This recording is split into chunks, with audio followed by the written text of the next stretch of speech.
Hey there, I was sent over this remote control airplane to test and try out. Let's go over what it has in the box, take an up close look, and then see if I can actually fly it.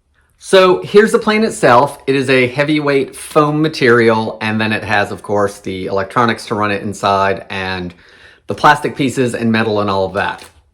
So it has a propeller attached, but it actually comes with an extra propeller for the plane.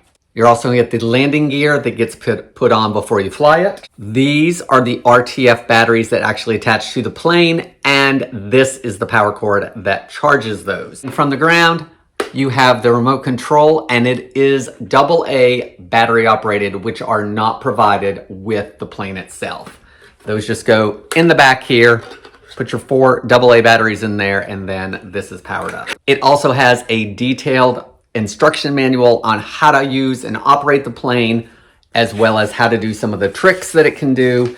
And the photos inside are both photos and diagrams to help illustrate all of that. Okay, let's get this plane together and see if I can fly it. So here's a little bit of footage of me attempting and flying the plane. This is something for me that is going to take practice, and it's also going to take some patience because it is definitely something unfamiliar to me, but it is a fun toy to learn on.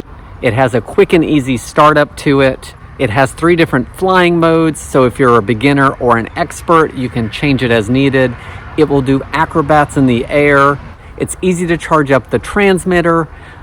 Guys, I hope this helps you decide on if this remote control airplane is a good fit for you.